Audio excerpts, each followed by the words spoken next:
tous, on va commencer à l'heure. Merci d'être venus si nombreux pour ce troisième rendez-vous de cette nouvelle saison de l'Agora des Savoirs. Et merci également à toutes celles et ceux qui nous écoutent soit en direct, soit en podcast sur la page YouTube de la manifestation et sur Divergence FM. Merci à vous, Jean-Baptiste Fressoz. On est très heureux de vous accueillir ici à l'Agora des Savoirs. Une seconde fois, vous étiez venu en 2013 présenter l'Apocalypse joyeuse, qui était un livre paru au Seuil, je crois, l'année d'avant. Vous êtes historien, chercheur au CNRS. Je vais rappeler 2-3 titres de livres qui ont jalonné votre parcours de chercheur depuis votre dernière venue. Alors, il y a eu l'événement Anthropocène qui était coécrit et écrit à 4 mains avec Christophe Bonneuil, paru au Seuil en 2013, dont le sous-titre était « La Terre, l'Histoire et nous ». Et puis, plus récemment, c'était en 2020, « Les révoltes du ciel », une histoire du changement climatique, 15e, 20e siècle. Il est ici, un livre coécrit cette fois-ci avec Fabien Locher. Puis, alors très récemment, alors c'est le prétexte de l'invitation, il y a eu un livre, toujours au Seuil, un beau livre cette fois-ci, livre qui réunit texte et photos. Nous avons mangé la terre, l'événement Anthropocène, qui est un livre, je ne sais pas si vous êtes d'accord, mais au croisement entre votre livre écrit avec Christophe Bonneuil et un documentaire réalisé par le journaliste et réalisateur Jean-Robert Vialet. Alors ce soir, on va vous entendre nous présenter le fruit de vos dernières recherches, celle sur une notion qui nous paraît à nous évidente et même désirable, banale, celle de la transition énergétique, tant vantée. Et vous allez effectivement nous expliquer, j'imagine que cela ne va pas de soi, que cette notion a une histoire, qu'on peut la déconstruire. Vous allez nous parler des origines de cette idée et puis aussi peut-être porter aussi un regard critique sur son efficacité réelle et les capacités qu'elle nous offre face aux défis qui sont les nôtres. Je vous laisse tout de suite la parole et on se retrouve après pour une discussion. Bon, merci Régis. Donc effectivement, je vais vous parler d'un livre qui n'est pas encore paru, qui doit paraître, si j'arrive à bien avancer, d'ici, en gros, décembre prochain. Pas celui-ci, donc novembre prochain, donc dans 11 mois, quoi. Voilà. Après, on peut, dans la discussion, parler des autres livres. On verra ensuite ce dont vous avez envie de discuter. Donc, je vais mettre au pupitre. Ça marche encore, c'est bon, oui. La notion de transition énergétique, c'est, face à la crise climatique, le futur des gens raisonnables. C'est le futur dont tout le monde parle, c'est le futur qu'on souhaite faire advenir. C'est le futur des cabinets de conseil, c'est le futur des gouvernements, c'est le futur des entreprises. Face à l'urgence climatique, il faut bien entendu faire une transition énergétique. Alors, la transition énergétique, c'est aussi le futur des experts. Si vous prenez le dernier rapport du groupe 3 du GIEC, faut savoir que dans le GIEC, il y a plusieurs groupes. Le premier groupe, il s'occupe du constat physique sur le changement climatique, ce sont des climatologues. Le deuxième groupe s'occupe des impacts. Et le troisième groupe, celui qui m'intéresse, c'est essentiellement composé d'économistes, de sociologues, d'experts sur différentes techniques énergétiques. Et ce groupe 3, c'est celui qui s'occupe des scénarios de transition énergétique, des scénarios de décarbonation de l'économie mondiale. Alors, quand on regarde le dernier rapport du groupe 3 du GIEC, vous voyez, c'est un gros PDF de 2900 pages. Et sur 2900 pages, il y a 2517 fois le mot transition, plus si on le prend au pluriel. Le mot sufficiency, qui est une traduction de sobriété. Et encore, c'est plus doux, en fait, même que sobriété. Sufficiency, c'est la première fois qu'il apparaît dans un rapport du GIEC. Il a fallu être en 2022 pour qu'on parle de sobriété. Et le mot apparaît 188 fois. Quant au mot décroissance, il est encore complètement absent, ou presque. Il est à peine présent dans les références, essentiellement, de bas de page. Sur les scénarios qu'évalue le GIEC, donc il faut voir que le GIEC ne fait pas de travaux scientifiques, il évalue l'ensemble de la littérature scientifique. Sur les scénarios qu'ils ont étudiés, qui ont été évalués, donc 3131 scénarios, ils le disent eux-mêmes, il y a en fait les scénarios de décroissance économique ne sont pas évalués tout simplement parce qu'ils n'en ont pas reçu. Donc voilà, c'est un petit peu cette question de la transition énergétique qui m'intéresse parce que, évidemment, vu que c'est un futur désirable, elle prend la place de tous les futurs. Elle efface les autres futurs possibles. Alors, vous me direz que le GIEC parle du futur de la transition ou de la transition au futur comme un principe normatif. À la limite, moi, je n'ai rien à dire là-dessus, je suis historien. Le problème, c'est qu'on voit bien que ce futur s'ancre dans une certaine histoire, dans une certaine culture historique. Si vous prenez donc le dernier rapport du GIEC, encore, on voit bien que dans certains chapitres, au moins, les experts qui se sont mis d'accord sur le texte et qui sont nombreux ont une certaine culture du passé de l'énergie. Et on peut voir ce genre de phrase, vous voyez, les transitions énergétiques doivent avoir lieu plus vite que par le passé, ou bien une transition énergétique bas carbone doit avoir lieu plus vite que les transitions du passé. Alors là, d'un coup, on se pose des questions, parce qu'évidemment, vous savez tous, j'imagine, dans cette salle, qu'on n'a pour l'instant pas fait véritablement de transition énergétique à l'échelle globale. On n'a jamais consommé autant de charbon que maintenant, on n'a jamais consommé autant de pétrole que maintenant, on n'a non plus jamais consommé autant de bois que maintenant. Alors ces deux camemberts, il faut les avoir en tête, c'est dans un rapport récent de l'Agence internationale de l'énergie. Donc vous voyez que la consommation énergétique mondiale, elle a plus que doublé entre 1973 et 2019. Et ce qui est frappant, c'est que, en fait, on le voit encore mieux dans l'autre courbe, tout croît. Voilà. Si vous prenez dans ce graphique-là, biofuels and waste, en fait, c'est essentiellement du bois, les biofuels. 6% de l'énergie mondiale actuellement, c'est du bois. C'est plus que le nucléaire. Donc vous voyez, en 2022, près de 70 ans après les premières explosions et le début de l'énergie atomique, en fait, on consomme toujours plus de bois pour faire de l'énergie que du nucléaire. Alors vous allez me dire, oui, dans les pays riches, c'est différent, en particulier en Europe, l'Europe serait à l'avant-garde de la décarbonation de l'économie. Alors c'est vrai que l'Europe consomme de moins en moins de charbon, mais disons que la décrue du charbon ressemble plutôt à un long étiage. On consomme encore 400 millions de tonnes de charbon à l'échelle européenne. La seule grande puissance industrielle du continent, à savoir l'Allemagne, est encore le numéro 1 de la production de lignite. Et puis en outre, il faut bien voir que cette décrue du charbon, elle cache en fait un rôle important du charbon dans nos modes de vie, tout simplement parce que par nos importations, en fait, on consomme beaucoup de charbon.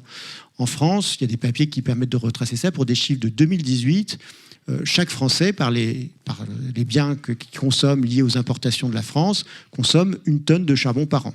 On est 70 millions, ça fait 70 millions de tonnes de charbon par an dans les importations. Au fond, on n'est pas si loin que ça des années 1960, le pic d'extraction de charbon en France, où on était autour de 80-85 millions de tonnes de charbon par an. Donc l'idée même de décarbonation dans un monde global et connecté est en fait assez délicate à manier. Alors, ce que je vais vous dire aujourd'hui à propos de l'énergie, en fait, ça vaut pour toutes les matières premières. C'est-à-dire que l'histoire matérielle de l'humanité est une histoire d'accumulation, certainement pas des histoires de transition ou de substitution.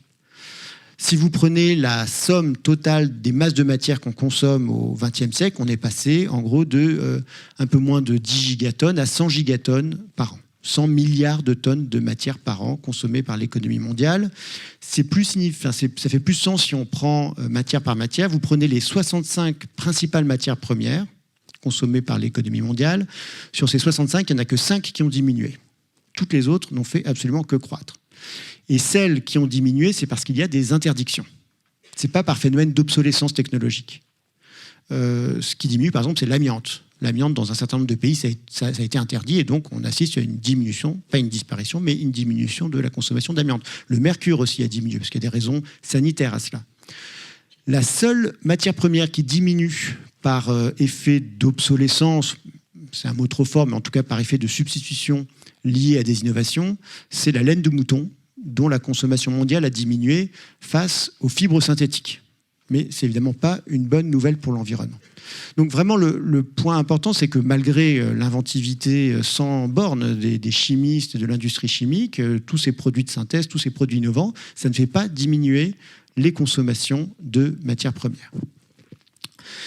Alors, le premier point, si vous voulez, pour avoir une histoire de l'énergie qui soit plus fidèle à ce qui s'est passé, c'est bien voir donc que l'histoire de l'énergie, c'est fondamentalement une histoire d'addition. Si on prend le cas de la révolution industrielle, on nous a appris à l'école que la révolution industrielle, c'est une transition d'énergie organique, le bois, vers le charbon, ou bien de l'hydraulique vers le charbon. Le problème, c'est qu'en fait, quand on regarde les chiffres, on voit que l'hydraulique ne fait que croître au cours du 19e siècle. En France, c'est multiplié par 3 entre 1800 et 1900, au moment où on s'industrialise. En fait, on met à la fois des machines à vapeur et on met de plus en plus de moulins. Alors, ça devient des turbines plus perfectionnées, plus puissantes, mais on produit de plus en plus d'énergie sur les rivières au cours du 19e siècle. Et ça, quand je vous dis par 3, c'est avant même le développement de l'hydroélectricité qui fait évidemment exploser l'énergie hydraulique. Si vous prenez l'éolien augmente prodigieusement au cours de l'industrialisation.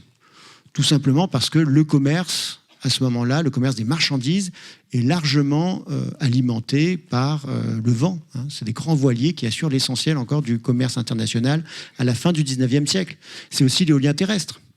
L'éolien terrestre, on pourrait croire que c'est une technologie du XVIIe siècle ou du XVIIIe siècle hollandais, mais c'est surtout une technologie du XIXe siècle et du XXe siècle américain. À partir des années 1860, il y a une prolifération d'éoliennes qui sont produites de manière complètement industrielle, en particulier dans les grandes plaines du Midwest aux États-Unis, où à la fin du 19e siècle, il y a 6 millions d'éoliennes qui servent à pomper de l'eau, à irriguer les terres, à abreuver les bêtes, et qui ont eu un rôle historique phénoménal quand on y réfléchit. C'est grâce à ça qu'il y a une mise en culture du Midwest américain qui change vraiment le marché des céréales, qui fait que d'un coup, il y a une abondance de céréales au moins dans les pays riches, et qui change vraiment profondément la politique même en Europe de l'Ouest. Parce que par exemple, la crainte de la disette s'efface, recule, grâce à cet afflux de grains américains. Donc vous voyez, pour moi, ce genre de transformation historique, c'est des transformations qui sont sans doute aussi, si ce n'est plus importantes que la machine à vapeur et le métier textile dans l'industrie britannique du Lancashire autour de Manchester en 1830. Bon, et pour autant, le récit de la révolution industrielle et du 19e siècle est complètement obnubilé par la machine à vapeur. Ce que je vous dis sur les renouvelables, c'est vrai aussi de la force musculaire humaine. L'idée que les machines et le charbon et les machines à vapeur remplacent la force musculaire humaine, c'est une idée qui est assez répandue, mais qui est complètement fausse. Déjà, il y a besoin d'énormément d'efforts musculaires et d'huile de coude pour extraire le charbon. En Angleterre, en 1900, il y a 1 million de mineurs. Il faut aussi imaginer que toutes les infrastructures des fossiles, les chemins de fer, les canaux, les routes, avant l'entre-deux-guerres et surtout avant 1950, en vérité, c'est fait à la pelle et à la pioche. Il y a très très peu de machines. La grande arrivée des machines de chantier et de terrassement, en fait, c'est après la Seconde Guerre mondiale. Donc on a très profondément transformé le monde riche, essentiellement l'Europe de l'Ouest et les États-Unis, à l'énergie musculaire. En outre, l'énergie musculaire est utilisée dans des dispositifs de plus en plus efficaces. Et donc, il y a tout un ensemble de techniques qui sont liées aux fossiles, liées à la sidérurgie, liées par exemple au progrès technologique, qui peuvent être liés au développement du moteur à explosion, par exemple, qui en fait servent à mobiliser de manière beaucoup plus efficace la force musculaire humaine. Donc en fait, il y a une explosion en vérité des services énergétiques, de l'énergie mobilisée l'énergie musculaire mobilisée pour l'économie. C'est des technologies qui ne sont jamais dans les livres d'histoire sur l'énergie, mais qui jouent un rôle fondamental. Si vous prenez le roulement à billes, ça change absolument tout, en fait, dans la mobilisation de la force musculaire humaine. Il y a des textes des années 1900-1910 d'ingénieurs qui expliquent que vraiment des très grandes transformations dans le monde industriel, c'est un sol en ciment bien plat, avec une roulette en caoutchouc et un roulement à billes. Ça change absolument tout dans la petite manutention ou dans le transport des charges dans les usines. Donc voilà, l'histoire de l'énergie, en fait, c'est des histoires d'addition. On n'a pas substitué comme ça des sources d'énergie à une autre. Alors, si je m'arrêtais là, ce serait un peu limité, et je pense que ce que je vous ai dit, la plupart des gens le savent, mais en fait, les énergies sont aussi en symbiose. L'histoire de l'énergie, c'est l'histoire de succession de symbiose énergétique. Pourquoi ce point est important ? Alors, par rapport à ce qui s'écrit en histoire de l'énergie, c'est différent. Pourquoi c'est différent ? Je vous donne un exemple précis d'un livre important qui fait un peu référence sur l'histoire de l'énergie pendant la révolution industrielle, donc un livre de Anthony Wrigley, où vous avez ce genre de graphique. Ça représente l'évolution du mix énergétique anglais du XVIe au XIXe siècle, et vous avez une représentation de transition énergétique. En gris clair, vous avez le charbon, donc qui explose, coal, et puis en gris foncé, vous avez le bois qui disparaît. Donc au milieu du XIXe siècle, l'Angleterre ne consommerait plus du tout de bois pour son énergie. Et c'est vrai que les Anglais ne se chauffe plus au bois et la sidérurgie anglaise ne dépend plus du bois et elle dépend essentiellement du charbon. Mais est-ce que ça veut dire que le bois n'est pas utile pour l'énergie? Non. En fait, l'Angleterre consomme de plus en plus de bois pour son énergie. Les mines anglaises, au début du XXe siècle, c'est une infrastructure gigantesque, des milliers de kilomètres de galeries qu'il faut boiser en permanence. Le boisage des mines doit résister à la pression des sols environnants. Les mines, c'est des endroits chauds et humides, donc le bois pourrit. Et c'est absolument vital, évidemment, pour les mineurs, sachant que les éboulements sont la première cause de mortalité des mineurs. Le résultat, c'est qu'au début du XXe siècle, l'Angleterre consomme 4,5 millions de mètres cubes de bois pour boiser ses mines de charbon. Alors 4,5 millions de mètres cubes, ça paraît abstrait. Le point important à retenir, c'est que c'est plus que ce que l'Angleterre consomme au milieu du XVIIIe siècle directement pour produire son énergie. C'était environ 3,5 millions de mètres cubes. Donc même pour l'énergie, si vous voulez, l'Angleterre consomme plus de bois qu'elle n'en consommait au XVIIIe siècle. L'Angleterre industrielle consomme plus de bois que l'Angleterre pré-industrielle pour son énergie. Et c'est même pire que ça, parce que le bois qui sert à boiser les galeries des mines, c'est du bois d'œuvre. Donc c'est un bois de bonne qualité qui nécessite des surfaces forestières beaucoup plus grandes que le bois de feu. Il faut en gros 4 à 5 fois plus d'espace pour faire du bois d'œuvre que pour faire du bois de feu, parce qu'il faut laisser pousser les arbres plus longtemps, tout simplement. Donc en fait, l'Angleterre au XXe siècle consomme, début XXe siècle, consomme 7 fois plus de surface forestière, grosso modo, que l'Angleterre en 1750. Donc vous voyez, quand on raconte l'histoire de la révolution industrielle comme le passage du bois au charbon, ou alors le terme technique qu'emploient les historiens, c'est qu'elle échappe des contraintes, elle s'échappe de l'économie organique. En fait, on raconte une histoire qui est assez bizarre. En vérité, l'Angleterre est extrêmement dépendante des forêts. Elle s'en rend bien compte d'ailleurs pendant la Première Guerre mondiale. Vu qu'elle importait l'essentiel de son bois d'œuvre, il y a très peu de forêts en Angleterre. L'une des grandes hantises des stratèges anglais, c'est de se retrouver coupé de son approvisionnement en bois qui venait de la Baltique et de la France. La forêt des Landes, à la fin du 19e siècle, au début du 20e siècle, c'est une source essentielle de bois d'œuvre, de bois de mine pour l'Angleterre. Environ la moitié du bois de mine dans l'entre-deux-guerres anglais vient de la forêt des Landes. Vous voyez, quand on s'intéresse à ces relations symbiotiques entre le charbon et le bois, en fait, on se rend compte que, par exemple, les Landes en fait, jouent un rôle central dans l'industrialisation européenne au début du XXe siècle, ce qui n'était pas forcément évident au départ. Toujours est-il que pendant la Première Guerre mondiale, évidemment, à cause de la guerre sous-marine, l'Angleterre se trouve extrêmement dépendante énergétiquement, et elle a besoin en fait de ce bois pour avoir du charbon et donc pour faire fonctionner toute son industrie. Donc c'est vraiment un point tout à fait critique pendant la Première Guerre mondiale. Alors ce que je vous dis pour l'Angleterre, c'est vrai en fait pour tous les grands pays industriels. Le bois de mine est tellement important que des institutions importantes, comme la FAO en particulier, le comptent à part. Et donc, on peut retracer ce genre de courbe où vous avez la consommation de bois de mine de différents groupes de pays au XXe siècle. Ce qui est impressionnant, je trouve, c'est qu'en fait, ça reste stable assez loin dans le XXe siècle. Il n'y a pas du tout, si vous voulez, l'intensité bois du charbon reste importante. Il faut toujours énormément de bois pour extraire du charbon. Le cas intéressant, c'est le cas de l'URSS. Dans les années 1960, l'URSS consomme pas loin de 25 millions de mètres cubes de bois d'œuvre pour boiser ses mines de charbon. 25 millions de mètres cubes de bois d'œuvre, c'est plusieurs fois ce que produit la France en bois d'œuvre à ce moment-là. On parle vraiment d'énormes quantités de bois.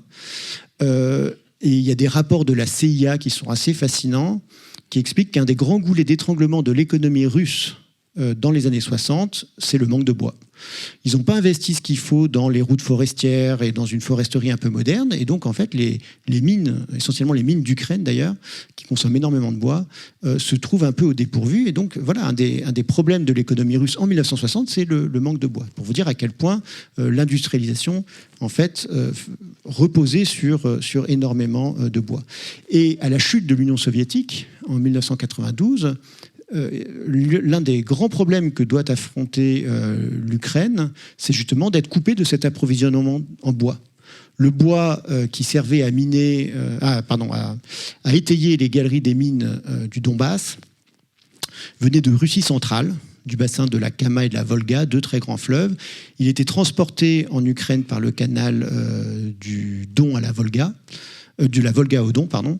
Et ensuite, il servait donc dans les mines ukrainiennes. Et en 1992 encore, on consomme énormément de bois dans ces mines qui sont assez arriérées. Et c'est une vraie catastrophe pour les mineurs du Donbass de ne plus avoir accès à cette énorme ressource en bois que représentait la Russie centrale. Alors ce que je vous dis pour les mines de charbon, en fait, ça vaut pour tous les grands systèmes qu'on associe traditionnellement au fer et au charbon. Le chemin de fer, on aurait dû appeler ça le chemin de bois. Ça consomme beaucoup plus de bois que de fer. En particulier, les grands réseaux ferrés des États-Unis, de Russie, consomment des quantités absolument faramineuses de bois. Et c'est pour ça que, en fait, quand vous pensez charbon, vous devez penser bois. Quand vous pensez au chemin de fer, vous devez tout de suite penser aux traverses des chemins de fer qui consomment énormément de bois. Cette relation symbiotique entre sources d'énergie, on la retrouve tout à fait entre charbon et pétrole. Alors ce point est plus évident, je vais aller plus vite, mais dans les années 1930, à l'usine Ford, pour produire une voiture, vous aviez besoin de 7 tonnes de charbon. Parce qu'une voiture, c'est en fait essentiellement de l'acier. Et pour faire de l'acier, vous avez besoin de charbon. Pour faire une voiture, vous avez besoin de beaucoup d'électricité, donc à l'époque essentiellement du charbon, vous avez besoin de verre, tout ça consomme énormément de charbon. Donc vous avez devant vous la grande usine le long de la rivière Rouge de l'entreprise Ford. C'est une photo sans doute des années 50, et vous avez au milieu un gros tas de charbon parce que, évidemment, comme le disait d'ailleurs Henry Ford lui-même, les deux piliers de l'industrie automobile, c'est le fer et le charbon. Alors je vous disais 7 tonnes de charbon pour faire une voiture en 1930, en poids, c'est plus ou à peu près autant que ce que va consommer la voiture en pétrole le long de toute sa durée de vie. Donc en fait, l'automobile, c'est autant une technologie du charbon que du pétrole. Et en plus, là je vous dis simplement la production d'automobiles, mais en fait il y a toute une énorme infrastructure qui sert à extraire le pétrole, des tubes pétroliers qui représentent des sommes et des masses d'acier absolument gigantesques. De nos jours, la longueur des oléoducs et des gazoducs, c'est 2 millions de kilomètres. Un oléoduc ou un gazoduc, c'est des gros tubes. Hein. Ça peut faire 1 mètre de diamètre, 5-6 cm d'épaisseur d'acier. Enfin, ça consomme énormément d'acier. Dans les pays pétroliers importants comme la Russie, 10% de l'acier sert en fait à extraire et transporter le pétrole. Une raffinerie, c'est 3000 km de tubes. Donc c'est vraiment des énormes infrastructures en acier qui consomment énormément de charbon. Et ça consomme de plus en plus d'acier et de plus en plus de charbon, le pétrole, parce qu'on va le chercher plus profondément, donc il faut des tubes plus longs forcément. En outre, on puise maintenant un pétrole qui est de moins bonne qualité qu'avant et qui contient plus de soufre. Or, le soufre dégrade en permanence toute cette infrastructure en acier, donc il faut de plus en plus d'acier pour maintenir l'infrastructure pétrolière. Donc vraiment, le pétrole repose sur du charbon, sur de l'acier et donc sur du charbon. En outre, évidemment, tout le pétrole est brûlé dans des engins en acier. Les voitures, les moteurs sont en acier, les voitures sont en acier, les camions sont en acier, les bateaux sont en acier et donc reposent sur du charbon. Une autre symbiose qui est très importante pour comprendre l'histoire de l'énergie récente, c'est la symbiose pétrole-bois. Premièrement, sans bois, il n'y aurait pas eu de pétrole. Parce que jusque dans les années 1930, l'industrie du pétrole dépend entièrement des arbres. Les derricks sont tous en bois, jusque dans l'entre-deux-guerres, aux États-Unis. Et les derricks, c'est une grosse structure, c'est 30 tonnes de bois, ça doit résister aux instruments de forage, donc c'est vraiment énormément de bois. Aux États-Unis, entre 1860 et 1930, il y a au moins 1 million de puits qui sont forés, donc en fait, vous voyez, on est déjà à 30 millions de tonnes de bois rien que pour les derricks. Pendant longtemps, le pétrole a été transporté dans des tonneaux. Et même avec des pipelines, malgré des trains qui utilisent des citernes en acier, en fait, le pétrole consomme énormément de tonneaux jusque dans l'entre-deux-guerres. Vous avez devant vous la photo de la plus grande tonnellerie du monde au début du XXe siècle. Et elle appartient à quelqu'un que vous connaissez tous, à John Rockefeller. C'est la tonnellerie de Standard Oil. Donc John D. Rockefeller, il a à la fois des pipelines, il a à la fois une logistique moderne métallique du pétrole, et puis il a aussi un besoin absolument énorme de tonneaux. Et ces tonnelleries sont absolument gigantesques. Rien que celle-ci, elle est plus grosse que tous les tonneliers de Londres qui alimentaient évidemment l'énorme port londonien dans l'East End de Londres. Donc c'est vraiment des quantités de tonneaux absolument ahurissantes. D'ailleurs, les tonneliers français sont horrifiés par la production extrêmement mécanisée de tonneaux. À cette époque, les tonneaux sont produits par des machines qui ont disparu de nos jours. C'est très mécanisé, c'est très industriel. Et ces tonneaux sont très bon marché, ils sont largement moins chers que les tonneaux faits par les tonneliers français. Et évidemment, on les retrouve au début du XXe siècle pour stocker le vin. On les nettoie plus ou moins et ça sert ensuite à stocker le vin, ce qui horrifie évidemment les viticulteurs et les tonneliers français, surtout qui essayent de défendre leur business. Bon. Alors vous allez me dire, tout ça, c'est du passé. De nos jours, le pétrole n'a plus besoin de bois. Ce qui est vrai... Ce qui n'empêche pas que le pétrole consomme encore énormément de bois. Alors, à cause d'une seule entreprise qui s'appelle Vallourec. Alors, Vallourec, c'est une entreprise française qui est un des leaders dans la production des tubes pétroliers. Les tubes pétroliers, c'est quelque chose d'assez spécifique, en fait. C'est des tubes sans soudure qui doivent résister à des pressions importantes. Enfin, c'est une technologie assez subtile, à tel point qu'en fait, l'URSS, quand elle a commencé à exporter son pétrole, enfin, elle voulait exporter son pétrole en Europe de l'Ouest, elle avait vraiment besoin de la coopération de l'Allemagne, de la France, de l'Italie, qui exportent les tubes à partir des années 60, très tôt, qui vont permettre ce qu'on vit maintenant, à savoir une dépendance importante face aux hydrocarbures russes. En fait, c'est une vieille histoire qui remonte aux années 60 et qui dépend d'une coopération économique extraordinairement fructueuse entre la sidérurgie européenne et l'industrie pétrolière soviétique. Bon. Alors, si je reviens à Vallourec, Vallourec possède au Brésil, dans la région de Minas Gerais, donc une région très riche en mines de fer, possède une immense plantation d'eucalyptus de 230 000 hectares. Cette plantation d'eucalyptus, elle sert à faire du charbon de bois. Des quantités énormes de charbon de bois de l'ordre de 1,7 million de mètres cubes de tonnes de charbon de bois. C'est sans doute l'entreprise qui produit le plus de charbon de bois au monde. Ce charbon de bois, il sert à faire de l'acier, qui sert à faire des tubes, qui servent à extraire du pétrole. Donc vous voyez le récit transitionniste du bois au charbon, puis du charbon au pétrole. En fait, on voit que ça ne marche pas du tout. Il y a plein de boucles aussi, parce qu'évidemment, ce genre de forêt dépend du pétrole. Ce genre d'exploitation, de plantation d'eucalyptus dépend entièrement du pétrole.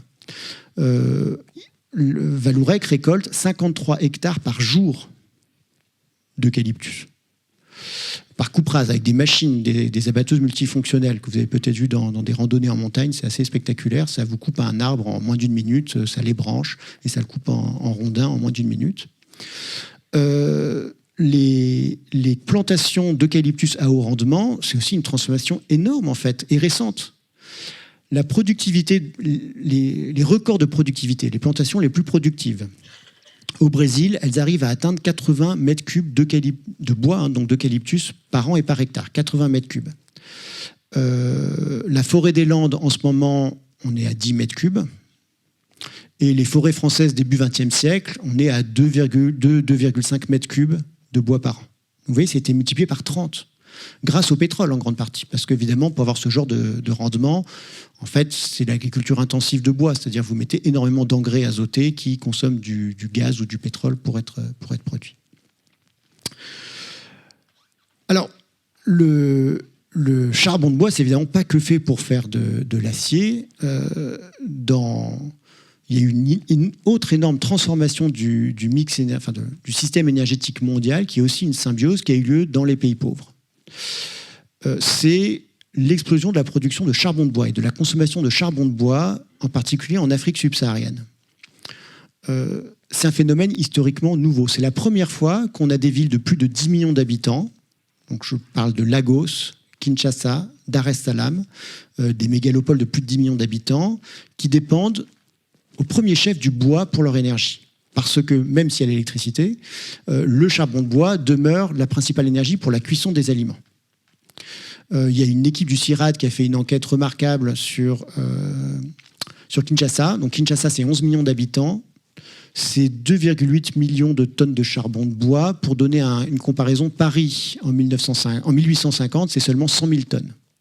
Donc c'est 25 fois plus. C'est vraiment des phénomènes historiques qui sont sans précédent. C'est la première fois qu'on a autant de consommation de charbon de bois. Et évidemment, c'est une symbiose, parce que tout ce charbon de bois n'est exploitable que parce qu'il y a des camions qui fonctionnent au pétrole.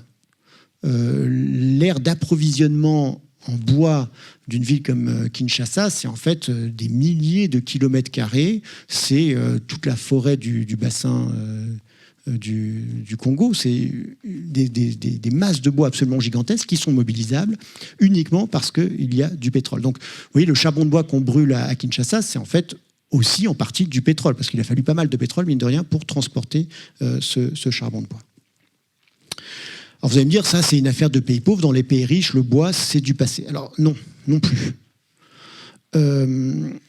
Il s'est passé quelque chose de moins visible évidemment que le charbon de bois dans l'Afrique subsaharienne. C'est une transformation de la production de papier. À partir des années 50 et surtout après 1970, les papeteries parviennent à récupérer ce qu'on appelle les liqueurs noires. C'est ce que vous voyez, la chose pas très ragoûtante en bas à gauche de la diapositive. Ces liqueurs noires, c'est un résidu liquide de la production de papier. Donc, en gros, vous avez du bois, vous prenez la cellulose pour faire du papier, il vous reste la lignine, et la lignine est très riche en énergie.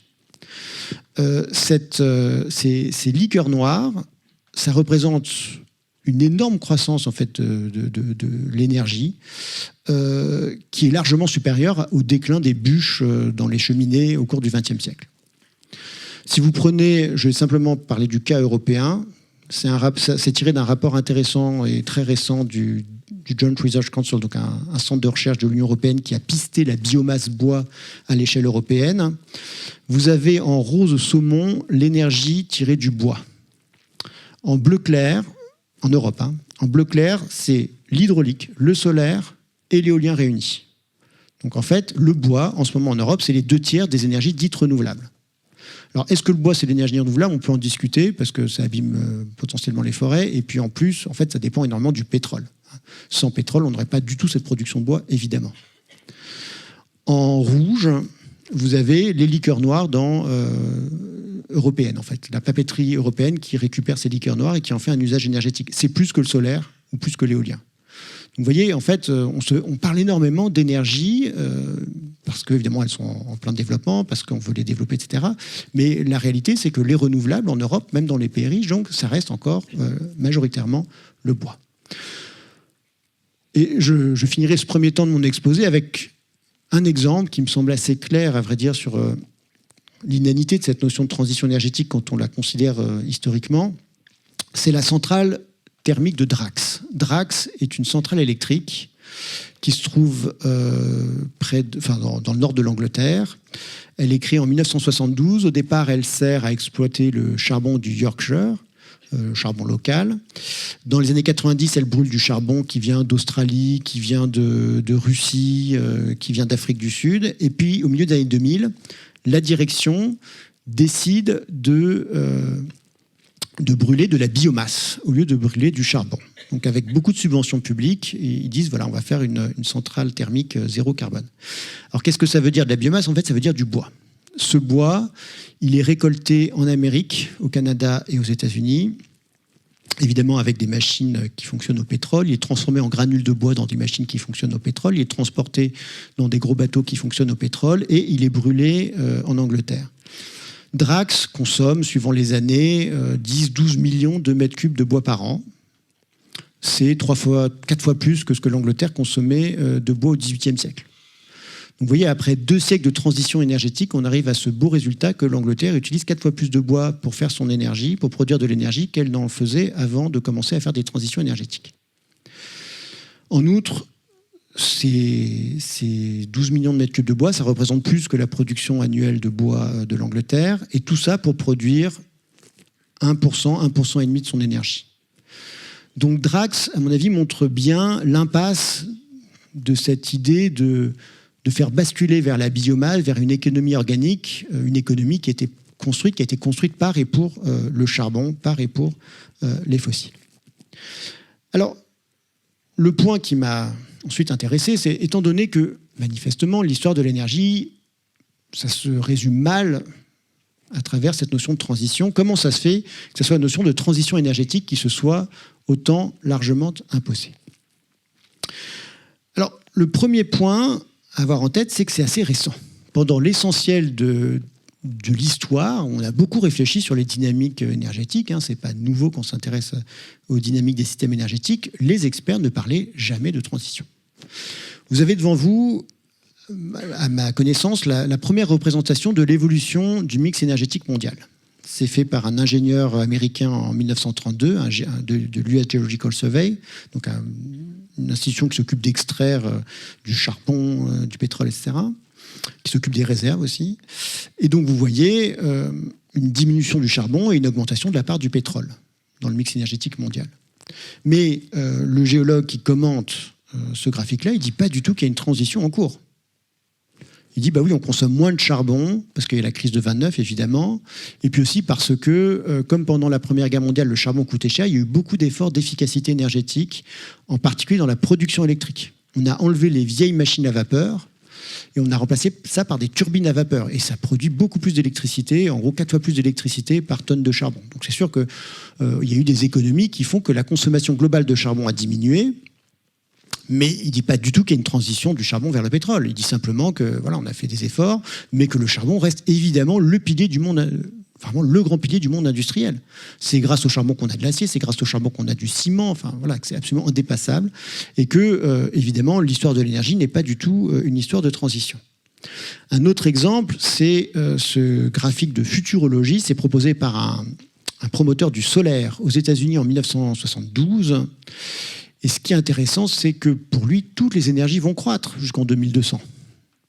Il y a de la place pour tout le monde.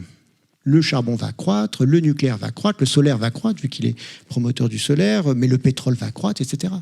Donc, en fait, dans l'essentiel de l'histoire, en fait, on pensait le futur de l'énergie comme un présent plus grand, comme un présent agrandi, pas comme un présent fondamentalement différent. Cette vision de l'histoire de l'énergie comme une dynamique de substitution, de systèmes énergétiques qui se substitueraient les uns les autres, c'est relativement récent. Alors, ça vient d'un groupe intellectuel bien particulier, qui sont les savants atomistes américains, qui sont aussi des gens très préoccupés par la croissance démographique et par la ressource. C'est pour ça qu'on peut les appeler des Malthusiens ou des néo-Malthusiens, évidemment de Thomas Malthus, qui est le premier à avoir mis en garde face à la croissance démographique et au manque de ressources agricoles.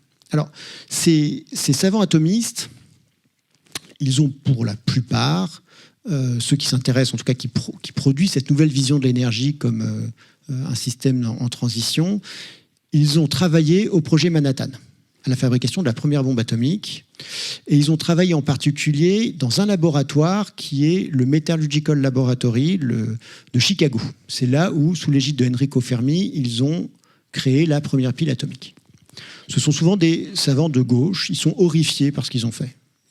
Ils n'avaient pas du tout travaillé pour Hiroshima et Nagasaki. Et donc, ils sont, par exemple, après-guerre, en faveur du désarmement atomique. Mais ce qu'ils veulent montrer, c'est qu'à la fois, ils ont créé un engin de mort épouvantable et en même temps, ils ont créé la clé pour la survie de l'humanité. Alors pourquoi c'est la clé pour la survie de l'humanité? Parce que si vous avez l'énergie atomique, et en particulier si vous avez les surgénérateurs, ce dont ils parlent, ce n'est jamais la fission nucléaire telle qu'on la connaît en France, c'est la surgénération ou les réacteurs à neutrons rapides. Si vous arrivez à mettre au point les surgénérateurs, alors vous avez une énergie illimitée. Et ça permet de faire plein de choses formidables. Ça, c'est une idée de combinat agricole atomique proposée par un savant atomiste qui s'appelle Alvin Weinberg. Et en gros, si vous avez les surgénérateurs atomiques, vous pouvez produire énormément d'engrais, vous pouvez dessaler l'eau de mer et vous pouvez mettre en culture de vastes zones arides de la planète. Au milieu des années 60, ce genre d'idée est considéré avec sérieux par l'administration Johnson aux États-Unis, qui envisage de vendre des réacteurs atomiques pour faire ça, pour résoudre la question du Moyen-Orient. Plutôt que laisser les Juifs et les Arabes se faire la guerre, on va leur vendre ce genre de technologie, mettre en culture de vastes zones arides, et comme ça, il n'y aura pas besoin de se faire la guerre. Donc vous voyez, c'est une vision très techno-solutionniste, comme on dit maintenant. Et d'ailleurs, Alvin Weinberg, c'est l'inventeur du mot technofix. Une anecdote que je trouve assez parlante. à un moment, il y a des émeutes raciales aux États-Unis. Il s'intéresse à cette question et puis il fait des statistiques et il constate qu'il y a plus d'émeutes raciales quand il fait chaud. Il dit la solution, c'est d'installer des climatiseurs. C'est ce genre de vision. Voilà, un problème qui n'est pas fondamentalement technologique, on lui trouve une solution technologique. C'est une vision aussi qui consiste à dire la politique, ça ne marche pas très bien, par contre, la technologie permettra de résoudre les problèmes. Et Alvin Weinberg lui-même, dans son autobiographie, dit en fait, donc après 1944, il est au projet Manhattan, il voit les premiers calculs faits sur le rendement des surgénérateurs et il dit je devins obsédé par cette idée que du surgénérateur dépendait le salut de l'humanité. L'inventeur du mot transition énergétique, c'est un autre savant atomiste qui s'appelle Harrison Brown, qui est aussi au Meteorological Laboratory et qui est aussi un grand néo-malthusien, c'est-à-dire il écrit des livres importants sur les ressources, sur la consommation matérielle. Et quand il écrit transition énergétique, en fait, il recycle un mot de la physique atomique. Energy transition, au départ, c'est quand un électron change d'état autour de son noyau. Donc c'est sûr que transition énergétique, ça vient vraiment de ce milieu-là, de ce milieu des savants atomistes. Il recycle en fait un terme technique de sa propre expertise. En outre, je vous disais qu'il était néo-malthusien. En fait, il participe aux grands raouts et aux grandes conférences sur le contrôle démographique, sur la limitation des naissances, qui est un sujet clé aux États-Unis dans la décennie 60. C'est vraiment la clé pour éviter que le tiers-monde ne bascule du côté communiste. C'est de limiter la croissance démographique pour éviter évidemment l'appauvrissement et le risque de révolution. Et donc, c'est dans un livre là-dessus, qui traite de ça, sur le contrôle démographique, qu'il invente ce mot de transition énergétique et il s'inspire directement, explicitement, d'un autre terme clé qui est celui de transition démographique. Donc vous voyez, c'est vraiment la jonction de ces deux imaginaires, si vous voulez, l'imaginaire atomique et puis l'imaginaire du péril démographique que s'invente cette transition énergétique. Le troisième intellectuel clé de la transition énergétique, c'est quelqu'un que vous connaissez tous, c'est Marion King Hubbert. Alors vous le connaissez parce que c'est le théoricien du pic pétrolier. Et c'est un géologue très important, qui a fait vraiment des découvertes importantes en géologie. Il travaille pour la Shell. Et en 1955, il est recruté par l'AEC, l'Atomic Energy Commission, donc l'équivalent du CEA américain. Et évidemment, l'AEC le recrute parce que cette affaire de pic pétrolier et même de pic fossile l'arrange très très bien. Et Marion King Hubbert devient un des rouages importants du lobby de l'AEC. Chaque année, en fait, l'AEC doit batailler auprès du Sénat et de la Chambre des représentants pour obtenir des subsides pour financer ces programmes de recherche sur le nucléaire civil. Et chaque année, en fait, ils ont besoin d'argumenter et on voit Marion King Hubbert qui témoigne devant la Chambre des représentants, qui écrit des rapports qui sont remis à Kennedy, qui expliquent à quel point, en fait, le nucléaire est absolument indispensable parce qu'à terme, il n'y aura plus de fossiles. Et un graphique qui m'a toujours fasciné, moi, c'est ce graphique de Marion King Hubbert. Il dézoome l'histoire de l'humanité sur 10 000 ans. Si vous prenez l'histoire de l'humanité sur 10 000 ans, le pétrole et le charbon, c'est ce petit pic en gris foncé. Et les fossiles forment un pic parce qu'ils les contrastent avec le plateau énergétique illimité que permet d'atteindre l'énergie nucléaire. Donc cette notion de transition, on voit aussi que ça hérite de ce genre de théorisation, en fait, de prospective très lointaine. Il y aura une transition énergétique tout simplement parce qu'il n'y aura plus de fossiles. On aura épuisé les fossiles, il faudra quelque chose de nouveau, ça sera le nucléaire. Donc là, c'est une vraie transition. D'accord ? Mais une fois encore, c'est une vision, hétérodoxe. Si vous voulez, les économistes, le lobby pétrolier, ils ne voient pas du tout les choses comme ça. Et d'une certaine manière, c'est un argument défensif. Parce que depuis les années 50, les rapports s'empilent sur le fait que le nucléaire n'est pas compétitif. Le nucléaire, les économistes américains le montrent et le redémontrent, c'est pas très intéressant économiquement. Pour faire de l'électricité, le charbon est beaucoup moins cher. Et ça horripile au possible les savants atomistes qui disent en fait ils n'ont rien compris. Ces calculs d'apothicaires des économistes manquent complètement l'importance du problème. La question, c'est pas que l'atome soit compétitif maintenant, c'est qu'il y ait de l'atome quand il n'y a plus de charbon, ce qui est évidemment une autre question. Donc vous voyez, c'est dans ce plaidoyer pour l'énergie atomique que la notion de transition énergétique, cette vision très différente en fait, de l'évolution des systèmes énergétiques émerge. Il y a une autre notion qui est clé pour comprendre le succès de la transition énergétique, c'est la notion de crise énergétique. l'un ne va pas sans l'autre, en fait. La notion de transition énergétique va se développer dans le sillage d'une autre notion beaucoup plus inquiétante, qui est celle de crise énergétique. Alors, souvent, la crise énergétique, on croit que c'est après le choc pétrolier de 73, le manque de carburant dans les stations-service, la limitation à 110 km/h sur les autoroutes, et même les autoroutes fermées en Suisse le dimanche, ce genre de choses. En fait, ça date d'avant. Ça date de la fin des années 1960. Et à ce moment-là, ce n'est pas le pétrole, mais c'est le charbon et l'électricité. En 1965, il y a un grand blackout à New York qui choque énormément la population. Et c'est à ce moment que le lobby atomique, donc l'AEC, General Electric, commence à instiller dans l'espace public américain cette perception qu'en fait, il y a un mur sur les ressources. Une sorte de, si vous voulez, le blackout de New York, il y avait des raisons tout à fait explicables. Ils n'avaient pas investi dans leur réseau. Et puis il y a plein d'explications que je peux vous donner si ça vous intéresse. Ils vont le réinterpréter en disant c'est qu'il n'y a plus assez de charbon. Ce qui est évidemment faux. En 1965, il y a énormément de charbon aux États-Unis. C'est absolument pas ça le problème. Toujours est-il que cette idée de crise énergétique commence à être instillée dans l'espace public américain pour justifier évidemment le programme nucléaire. Et vous voyez, General Electric dit voilà, le charbon va s'éteindre, va disparaître. Et heureusement, on est en train de travailler sur son successeur, et le successeur, c'est les surgénérateurs nucléaires.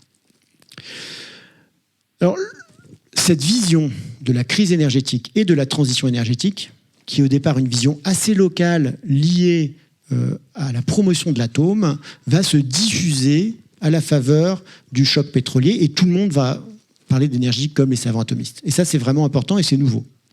C'est une vision assez marginale, devient le discours commun. Tout le monde parle de crise énergétique sur les plateaux de télévision, dans la presse, à la radio, et c'est dans le sillage de cette crise énergétique que l'idée de transition énergétique s'impose. Et je dirais, ce qui est un peu dommage, c'est que même les écologistes emploient ce vocabulaire-là. Au départ, crise énergétique, c'est un argument rhétorique anti-écolo. C'est le lobby atomique qui en a marre d'avoir des bâtons dans les roues, qui explique... Alors les environnementalistes nous bassinent avec la crise environnementale. À la télévision, on voit des images de mouettes engluées dans le mazout. C'est très télégénique, mais le vrai danger, c'est la crise énergétique, qui arrive tout de suite. Alors que la crise environnementale, c'est quelque chose de plus lointain. Et finalement, les écologistes, en particulier Friends of the Earth, par l'entremise de Amory Lovins, reprend cette idée-là, et surtout recycle une vision du monde technologique comme quelque chose de très malléable, quelque chose qui évolue très vite. Et Amory Lovins, qui est souvent présenté comme le grand précurseur sur les renouvelables, en 1976, il expliquait déjà que les renouvelables allaient tout manger en 30 ans, quoi. Qu'il fallait 30 ans pour faire basculer entièrement le système énergétique américain des fossiles vers les renouvelables. La personne qui va vraiment donner une ampleur mondiale à cette idée de transition énergétique, c'est un président américain qui s'appelle Jimmy Carter. Et le 18 avril 1977, il fait un grand discours à la télévision où il dit, il fait un cours d'histoire, c'est assez étrange. Il dit voilà, par le passé, les États-Unis ont fait déjà 2 transitions énergétiques, l'une du bois au charbon, l'autre du charbon au pétrole, et maintenant il faut faire une 3e transition énergétique. C'est à partir de cette date que le mot transition énergétique se diffuse à l'échelle mondiale. Dans les colonnes du Monde, c'est quelques mois après qu'on le retrouve. Quelques années après, en 1980, il y a une grande conférence sur la transition énergétique à Nairobi, sur les renouvelables, etc., où on retrouve le même genre de problèmes qu'on discute maintenant à l'échelle internationale, dès 1980. Donc c'est vraiment un discours très, très important. Alors, quand il parle de transition énergétique, Jimmy Carter commente ce graphique-là, qui est une vision, une représentation graphique extrêmement originale de l'évolution des systèmes énergétiques. Où là, vous voyez 2 belles transitions énergétiques. Avant, il y avait beaucoup de bois, après, il y a eu beaucoup de charbon, et puis maintenant, il y a beaucoup de pétrole. Évidemment, l'astuce, vous la voyez tous, c'est que vous avez tout mis en relatif. Vous faites passer toutes les sources d'énergie en relatif, et c'est vrai qu'il y a tellement de charbon en 1920 que le bois ne paraît plus grand-chose. Donc ça donne cette illusion de transition. Mais normalement, l'énergie, à cette époque-là, on la représente comme ça. Donc là, vous voyez, la vision de la transition est beaucoup moins palpable. Donc cette représentation graphique de l'énergie, elle est extrêmement originale, extrêmement hétérodoxe, elle est nouvelle. Et elle a été plagiée par les experts américains de 1977, elle a été plagiée sur les travaux de ce monsieur qui est un Italien qui s'appelle Cesare Malchetti. Et ce Cesare Malchetti, c'est quelqu'un d'assez fascinant. J'ai eu la chance d'interviewer il a 99 ans. Et Cesare Malchetti, il a un rôle fondamental dans la diffusion de cette idée de transition. Si vous voulez, il fournit des outils intellectuels qui sont au cœur de l'idée de transition. Alors, Cesare Malchetti, il est connu comme le grand promoteur de l'économie hydrogène. Dès le milieu des années 1960, il explique en fait que l'hydrogène, c'est la clé du futur de l'énergie parce que si vous n'avez pas d'hydrogène, le nucléaire reste cantonné à la production électrique. Pour que le nucléaire puisse conquérir le marché des hydrocarbures, il faut un carburant liquide et ça va être de l'hydrogène. Alors, sa vision, c'est qu'on va construire des énormes centrales atomiques au milieu des océans.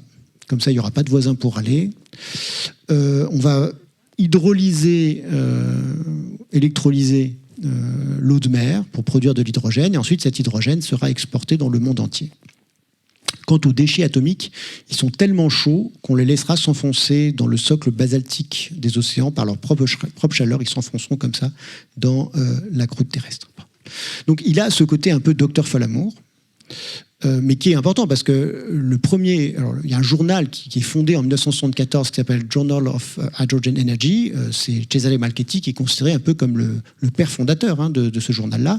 Et dans ce journal-là, vous avez toutes les technologies dont on discute en ce moment autour de l'hydrogène. Les avions à hydrogène, les électrolyseurs, tout ça, c'est déjà dans les colonnes, dans les livraisons de cette revue dès 1974-76. Bon. Donc Cesare Malchetti, il a ce côté docteur Folamour, mais il a un côté qui est beaucoup plus intéressant, qui est son côté historien. En 1975, il est recruté dans un institut qui s'appelle le IIASA. Le IIASA, c'est International Institute for Applied System Analysis. C'est un institut qui a été créé en Autriche, qui est un institut international, qui a la particularité de regrouper des savants de l'Est et de l'Ouest. Et c'est un peu la réponse au Club de Rome. Vous connaissez peut-être le rapport au Club de Rome, les époux Meadows, l'idée qu'il va y avoir un effondrement de la civilisation industrielle d'ici 2030. Et en fait, le IIASA, son but, c'est d'utiliser la même méthodologie, à savoir utiliser des ordinateurs et des simulations numériques pour montrer qu'il y a des scénarios qui permettent de faire des transitions douces, c'est l'expression qu'ils emploient, hors des fossiles en 50 ans. La question ressemble furieusement à celle qu'on pose au groupe 3 du GIEC maintenant. Alors, au IIASA, donc, c'est le groupe énergie qui s'occupe de faire ce genre de travail. Et ce qu'ils font, donc, c'est des scénarios. Ce qui est intéressant, c'est que les modèles, donc le MEDE, MESSAGE, qui sont les modèles mathématiques qui permettent de coupler énergie, économie, ressources, on les retrouve encore dans les scénarios qui sont actuellement utilisés par le groupe 3 du GIEC. Donc, c'est vraiment le cœur, la racine intellectuelle de ce groupe 3 vient au départ du IIASA. Alors, Cesare Malchetti est très critique de cette méthode.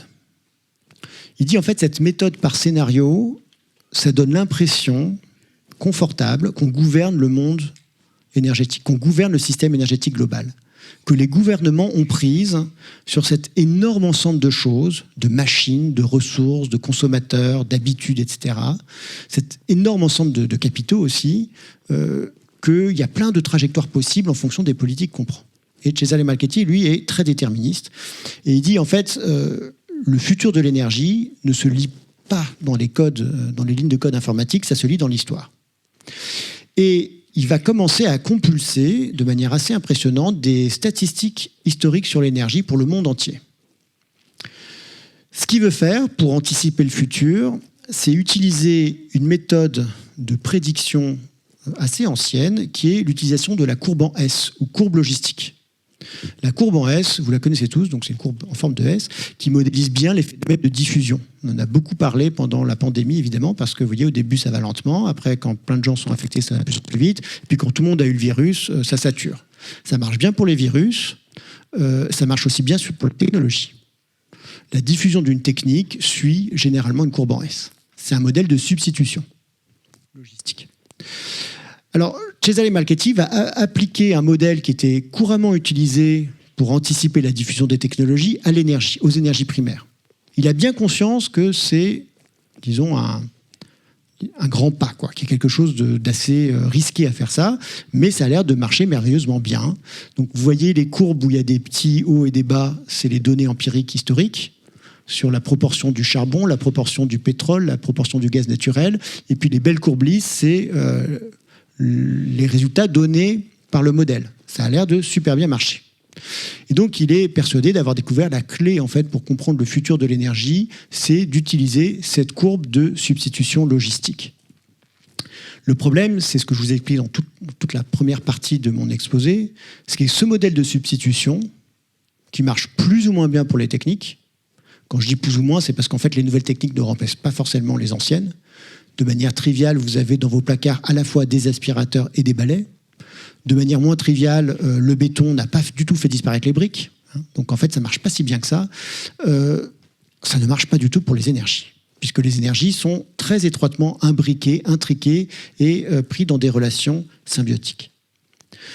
Ce modèle logistique, en fait, il est très présent encore dans la compréhension de l'énergie. Ça, c'est un graphique qui est tiré du chapitre 2 du rapport du GIEC. Vous voyez, ils ont encore en tête une vision de substitution logistique avec une nouvelle énergie, un nouvel système énergétique qui va entièrement remplacer un autre.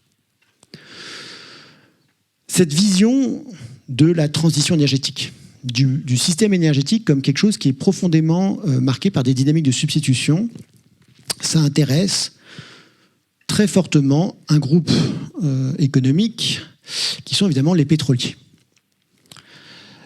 Dans tous les rapports sur la crise énergétique, sur la transition énergétique de la fin des années 70 que j'ai pu lire, en fait, la question du changement climatique est déjà présente. Ce n'est pas le défi numéro 1, mais c'est le problème clairement qui est en deuxième rang. C'est un problème très sérieux. Les gens sont convaincus qu'effectivement, le CO2 réchauffe le climat et qu'à terme, ça va être un problème. En 1982, un climatologue américain qui s'appelle Jim Hansen, qui a eu un rôle important dans la diffusion de l'alerte climatique aux États-Unis et bien au-delà, invite Edward David, qui est le chef de la R&D d'Exxon, à donner une conférence sur le changement climatique. Et la conférence d'Edward David est, je trouve, particulièrement intéressante. Edward David, à ce moment-là, n'est pas climato-sceptique. Il le deviendra dans les années 90, mais en 82, il dit oui, effectivement, il y a un effet de serre. C'est une évidence d'ailleurs, c'est de la vieille science. C'est de la science de la fin du 19e siècle. Là, il y a vraiment, c'est pas très intéressant au fond. Il dit ce qui est intéressant, c'est un problème chronologique. Qu'est-ce qui va arriver en premier entre la catastrophe climatique et la transition énergétique? Et c'est assez astucieux parce que en fait, le tempo, la chronologie de la catastrophe climatique, elle est relativement floue et elle est assez lointaine. Les climatologues à la fin des années 70, ils proposent ce genre de chronologie. Le changement climatique sera sensible en l'an 2000. Il aura des conséquences économiques en 2020 et il sera catastrophique en 2070. Quand vous écrivez ça en 1978, 2070, ça paraît assez loin. Et le climatologue qui écrit ça, dont le nom m'échappe à l'instant, il continue en disant, 2070, ça nous laisse largement le temps de faire une transition énergétique. Tout le monde sait qu'il faut 50 ans pour faire une transition énergétique. Et en fait, cette affirmation qu'il faut 50 ans pour faire une transition énergétique, on la retrouve sans cesse répétée dans les années 70-80, on la trouve encore répétée de nos jours, alors qu'en fait, on n'en sait rien. Vu qu'on n'a jamais fait de transition énergétique, on ne sait pas combien de temps ça prend pour faire une transition énergétique. Ce chiffre de 50 ans, qui est vraiment une sorte de boîte noire qui est très peu interrogée, il vient d'une part du fait qu'une centrale thermique au charbon, en gros, on estime que ça a 50 ans de durée de vie, donc c'est le temps de rotation du capital, donc voilà, il faut 50 ans pour faire une transition énergétique. Il y a quand même un énorme écart entre fermer une centrale thermique au charbon et évidemment faire basculer tout le système énergétique hors des fossiles. Bon, passons là-dessus. Et ça vient en fait aussi de ce rapport du IEASA dont je vous ai déjà parlé, à qui on avait demandé de faire des scénarios de transition douce en 50 ans. Donc ça vient de là, mais c'est vraiment, ça se fonde sur pas grand-chose. Et donc, Edward David, il enfourche, si vous voulez, le cheval de la transition en disant tout le monde sait que le système énergétique, c'est un système en transition, que les États-Unis et le monde sont à l'aube d'une grande transition. Quand il dit ça, il ment, très clairement. Quelques mois après, il est à Pékin et il dit la grande énergie du 21e siècle, ça sera le charbon. Ce sur quoi, pour l'instant, il n'a pas eu tort. Donc, je conclurai sur ce point-là, c'est qu'en fait, la transition énergétique, pour résumer mon propos, c'est un futur qui est quand même très hétérodoxe, au fond. Et c'est une vision fausse de l'histoire de l'énergie. Et c'est un futur qui s'est toujours ancré dans une culture historique sur l'énergie qui était fausse. La transition énergétique, ça a été une forme plus soft, plus atténuée de déni du changement climatique, en fait. Au bout d'un moment, dire qu'il n'y a pas de changement climatique, pour les compagnies pétrolières, ça ne peut plus marcher. Enfin, je veux dire, quand les savants disent « non, mais maintenant, on est sûr à 99,9% que c'est causé par les humains, etc. », ça n'a plus aucun sens, quoi, de dire « non, non, il y a des doutes, il y a des dissensus, etc. » Évidemment, ça ne passe plus. Et puis maintenant, c'est sensible par tout un chacun. Donc c'est sûr que la question du climato-scepticisme, ça ne peut plus marcher. Par contre, l'idée de transition énergétique, l'idée que face à la crise climatique, il faut faire une transition énergétique, ça, tout le monde est d'accord, c'est assez consensuel, c'est vrai qu'il faut faire une transition énergétique. Le problème, c'est que la transition énergétique, elle projette une histoire fausse sur un futur qui reste largement fantomatique. Merci pour votre attention.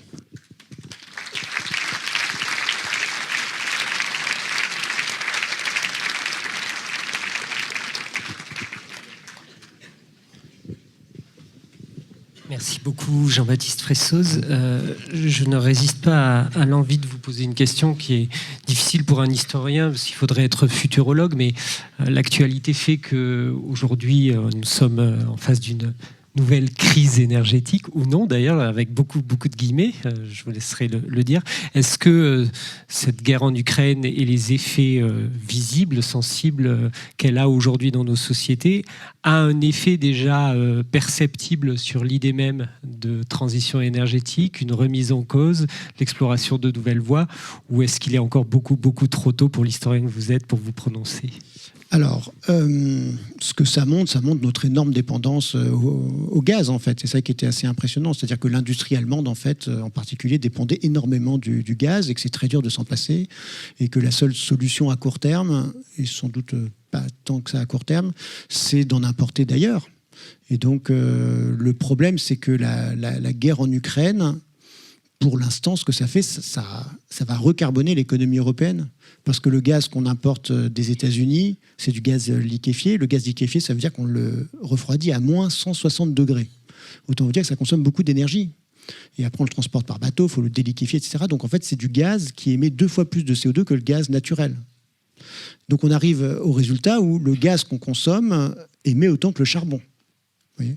Donc pour l'instant, non, la guerre en Ukraine, c'est une très mauvaise nouvelle, en fait, à mon avis, pour l'environnement. Puis il y a plein d'autres raisons, en fait. C'est qu'il va falloir reconstruire l'Ukraine, reconstruire les infrastructures, et tout ça, c'est du ciment, c'est de l'acier, donc c'est énormément de CO2.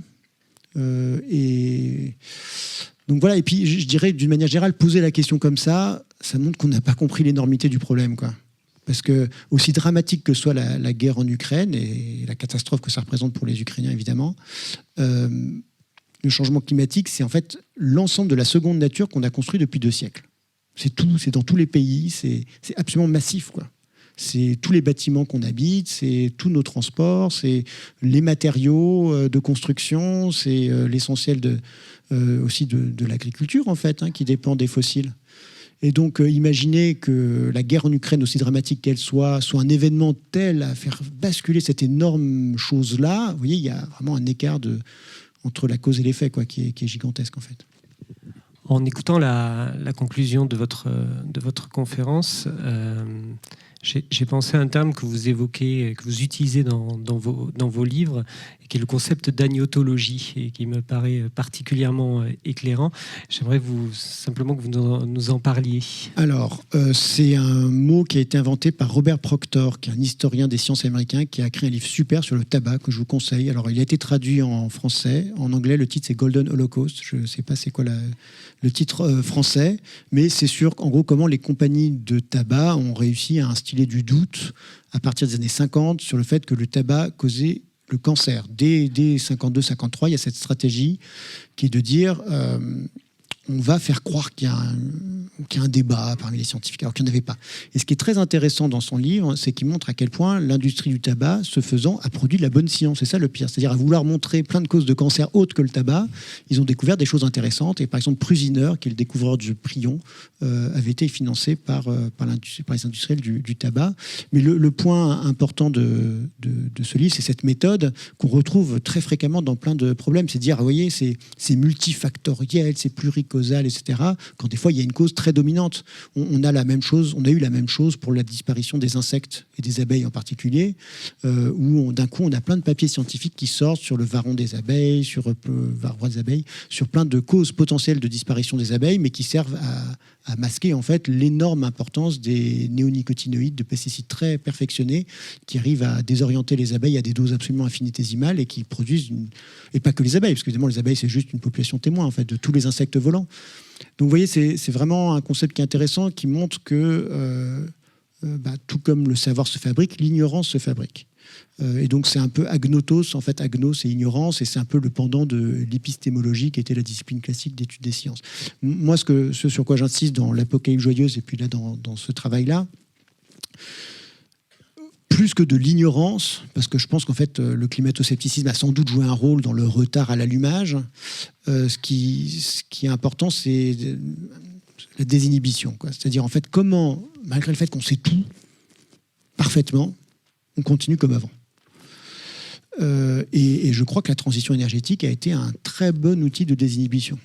C'est-à-dire pour faire en sorte que le monde économique continue exactement comme il est, en fait, avec autant d'automobiles, avec à peu près autant de pétrole qu'on consomme, etc., il faut se donner un horizon, et c'est cet horizon de la transition énergétique. Voilà, on est en train de faire une transition énergétique, même si dans les faits, les émissions de CO2 ne diminuent pas très très vite, quoi. Alors, autre idée historiquement fausse et qui contribue justement à ces phénomènes d'ignorance volontaire et de désinhibition, c'est celle d'une prise de conscience récente des changements climatiques et environnementaux. C'est le cœur des révoltes du ciel, le travail que vous avez mené avec l'historien Fabien Locher sur le temps long, puisque vous partez du XVe siècle. Vous montrez que les hommes et les sociétés n'ont cessé de s'interroger sur les effets possibles de l'action humaine sur leur environnement, sur la nature, sur les forêts, sur le cycle de l'eau. Qu'est-ce qui a fait que finalement, dans les années 60-70, on s'est tout d'un coup rendu compte que le problème existait, alors que la question était posée depuis 5 ou 6 siècles? Pourquoi cette occultation? Et comment en êtes-vous venu avec Fabien Locher à travailler sur ce sujet? Alors, j'aurais du mal à résumer en 5 minutes le livre qui nous a pris énormément de temps. Et on a pris pas loin de 8 ans ou 9 ans pour l'écrire, donc c'était un gros travail. On a fait d'autres choses aussi à côté, mais je vous rassure pour vos deniers publics. Mais en gros, les révoltes du ciel, ça parle d'un autre changement climatique qui est lié à la déforestation et à la perturbation du cycle de l'eau. Ce qui est intéressant, c'est que c'est effectivement une question qui émerge surtout avec la question de la colonisation de l'Amérique, parce que la question c'est comment ça se fait que le climat soit si différent entre l'Amérique et l'Europe à même latitude. L'explication, c'est qu'on n'a pas encore mis au travail le sol, on n'a pas encore déforesté, on n'a pas encore asséché les marécages.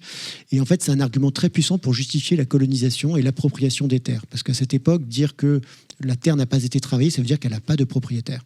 Et donc, c'était un moyen très puissant de dire que les Indiens, en fait, n'ont pas travaillé la terre, ils n'en sont pas propriétaires. Et cet argument, on le trouve dès le milieu du XVIe siècle par les impérialistes espagnols. Fernández de Oviedo, qui est le gouverneur de Saint-Domingue, dit il n'y a même pas de chemin, ça ressemble plus à des sentiers de lapins. Et donc c'est vraiment cette idée que les Indiens ne sont pas en possession du sol parce qu'ils ne l'ont pas travaillé. Et c'est pour ça que le climat est aussi épouvantable.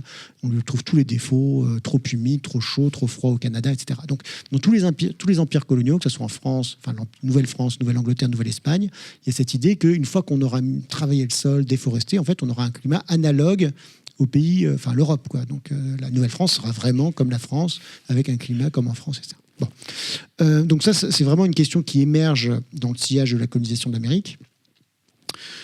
Donc au départ, c'est un discours impérial d'amélioration du climat. Ça va devenir un discours de catastrophe climatique à la fin du XVIIIe siècle, en particulier en France, à cause de la Révolution française. Parce que on va politiser le climat. Les révolutionnaires vont dire... Vous savez qu'en 1789, il y avait eu des séries de mauvaises récoltes et de mauvaises saisons. Et c'était de la faute à la monarchie, qui avait mal géré le sol français, qui avait trop coupé de bois, qui avait laissé proliférer les marécages. Et les révolutionnaires, ça va être une forme de régénération. Enfin, la révolution va être une forme de régénération climatique. Manque de chance, ce discours va vite retomber sur le nez des révolutionnaires parce que dès juillet 1789, les paysans se remettent à faire leur bois dans des forêts qui appartenaient aux aristocrates. Enfin, qui appartenaient entre guillemets, parce que les aristocrates, depuis les années 1760, s'étaient appropriés des forêts communales, parce que le bois coûtait de plus en plus cher, et donc ça leur permettait de gagner de l'argent comme ça. Donc il y a tout un discours sur le vandalisme dans les forêts, etc., un discours angoissé sur la catastrophe dans les forêts et la catastrophe climatique qui va être causée. Et en fait, la question du changement climatique devient un discours de gouvernement des paysans, des masses paysannes libres. Ça revenait à leur dire, il faut que vous respectiez les forêts parce que sinon vous allez produire des catastrophes météorologiques et donc sur vos propres récoltes. Donc voilà, en France, il y a vraiment toute une prolifération de discours gouvernementaux sur le changement climatique qui va avoir un rôle important en Algérie, où là, ça va plutôt être les Arabes et les musulmans qui ont dégradé le climat de l'Algérie, ce sont des nomades, ils ne gèrent pas bien le territoire, etc. Et les Français vont finalement régénérer le climat d'Afrique du Nord, parce que c'est un peu les descendants de Rome. Et à l'époque romaine, l'Afrique du Nord était une pourvoyeuse importante de grains pour Rome. Ce discours ensuite va se diffuser dans les autres empires coloniaux, donc ça prend une ampleur globale à cause de ce discours français révolutionnaire et colonial. Alors, toujours est-il que ce débat-là, il avait vraiment trait au cycle de l'eau et au changement climatique lié au cycle de l'eau. Ce qui est intéressant, c'est qu'au sein de ce débat émergent en fait des savoirs hyper importants pour étudier le changement climatique encore maintenant. C'est à cause de ça qu'on se met à faire de la climatologie historique, à étudier les bancs de vendange, à étudier l'évolution des glaciers, à étudier des vieux registres météorologiques. Donc il y a une prolifération de bonnes sciences, j'ai envie de dire, dès la fin du XVIIIe siècle, où par exemple, à la fin du XVIIIe siècle, les savants suisses, ils ont compris qu'il avait fait très froid par le passé. Et donc, ils découvrent l'idée d'âge glaciaire. En fait, dès 1820, il y a des textes vraiment sur cette idée que par le passé, il a fait très froid. Voilà. Donc, ce grand débat sur le changement climatique, disons lié au cycle de l'eau, il tend à s'affaisser de lui-même, je dirais, à la fin du 19e siècle, du fait des avancées scientifiques principalement. Parce que, par exemple, la théorie des âges glaciaires, on comprend qu'il y a eu des énormes variations climatiques et a priori, ce n'est pas les humains qui ont causé ça, quoi. Donc on a plutôt la vision d'une humanité qui est prise dans des grands cycles climatiques et plus d'une humanité qui fabrique le changement climatique. La question du carbone et du CO2 et de son effet sur le climat, elle émerge dans le monde savant à partir des années 1860. Vous voyez, ça fait vraiment longtemps. C'est Tyndall, qui est un savant britannique qui s'intéresse à cette question. Dès la fin du 19e siècle, on a des textes très clairs sur le fait que oui, le CO2 joue un rôle sur l'effet de serre, et que le CO2 augmente parce qu'on brûle beaucoup de charbon. Donc ça, c'est des textes de 1900-1905. Hein. Il y a une confiance sur le fait que c'est pas un gros problème, encore que, c'est compliqué. Il y en a qui disent, en fait, c'est pas grave parce que le CO2 va être absorbé par les océans. Donc ça, c'est des savants français qui découvrent le rôle des océans dans le cycle du carbone fin 19e siècle. Et par exemple, des savants anglais ou suédois qui parlent de changement climatique dans les années 1900 ou dans les années 1930, ils disent oui, effectivement, on fait du changement climatique, mais c'est bien, parce que ça va éviter l'arrivée du prochain âge glaciaire. Voilà. Et puis, c'était Arrhenius en Suède, pour lui, le changement climatique, c'est plutôt positif. Donc il y avait déjà cette idée que l'homme transformait très profondément le climat, mais ce n'était pas un gros problème. Il y a une très grande avancée scientifique qui est lié à un des acteurs dont je vous ai parlé à l'instant, qui est donc Harrison Brown. En fait, les savants atomistes dont je vous ai parlé, ceux qui inventent l'idée de transition énergétique, ce sont aussi les premiers à étudier de manière très nouvelle le changement climatique. Pourquoi ce sont eux ? Parce qu'ils ont les outils scientifiques pour le faire. Ils ont ce qu'on appelle des spectrographes de masse qui permettent de mesurer les proportions d'isotopes. Et ça, c'est très important pour dater, pour dater des carottes glaciaires, etc. Et Harrison Brown, dès 1952, il a un projet de recherche sur ça, en fait. Harrison Brown, c'est celui qui va diriger en postdoc David Keeling. David Keeling, vous ne le connaissez peut-être pas, mais c'est sans doute si vous voulez, une sorte de héros du changement climatique, s'il en faut d'ailleurs, mais c'est assez puéril, mais c'est lui qui va produire cette courbe à l'observatoire de Mauna Loa à Hawaï, où on voit le CO2 qui ne fait absolument que augmenter, la proportion de CO2 dans l'atmosphère qui ne fait que augmenter. Il commence en 58, si je me souviens bien, ça fait que augmenter, donc c'est là où on sait qu'on était à 200, je pense qu'on devait être à 300 peut-être en 1958, et maintenant on est à 414. Ça vient de ce dispositif instrumental-là. Et c'est une courbe qui est très belle parce qu'on voit la courbe qui oscille comme ça année après année. Alors pourquoi elle oscille ? C'est parce que la végétation respire. Et en fait, au printemps, comme il y a plus de surface continentale dans l'hémisphère nord, au printemps, il y a les arbres qui poussent, les feuilles, etc., ça capte un peu de carbone et ça diminue un petit peu. Et puis évidemment, en hiver, il y a du relargage et donc ça réaugmente. Donc on voit la planète respirer, si vous voulez, sur cette courbe. C'est une courbe qui est vraiment emblématique en fait, de la question du changement climatique. Donc si vous voulez, les savants atomistes, d'une part, ils ont les outils, qui sont un spectrographe de masse à cette époque, c'est très cher, il est très compliqué à manipuler. Et puis ils ont aussi un intérêt. Parce que ce dont je ne vous ai pas parlé dans l'exposé, c'est qu'en fait, dès 1953, il y a des rapports de l'AEC, de l'Atomic Energy Commission, qui disent, un, il n'y aura plus de charbon, et deux, si on brûle tout le charbon, oula, on a des parties par million de CO2 dans l'atmosphère qui deviennent vraiment inquiétantes. Et donc, a priori, il y aura du changement climatique. Ça, c'est en 1953, et c'est un rapport de l'Atomic Energy Commission. Donc, vous voyez, très tôt, en fait, l'argument du changement climatique, les atomistes avaient bien compris que c'est un très bon argument pour l'énergie atomique. En fait, ils avaient découvert un problème qui était beaucoup plus gros que la solution qu'ils proposaient. Ça, on s'en rend compte maintenant. Donc vraiment, les savoirs importants qui transforment, si vous voulez, notre appréhension du changement climatique, c'est les années 50. Un article fondamental, c'est un article de Roger Revel et Hans Suess, S-U-E-S-S, je ne sais pas comment on prononce ça, qui étudie, lui, en gros, la manière dont l'océan se remue, les grands cycles d'eau dans l'océan. C'est financé par l'AEC qui voudrait se débarrasser de résidus radioactifs liquides. Et ils veulent savoir, justement, connaître les grands courants océaniques. Et c'est lui qui montre que non, finalement, l'océan n'absorbe qu'une petite partie du CO2 qu'on émet dans l'atmosphère.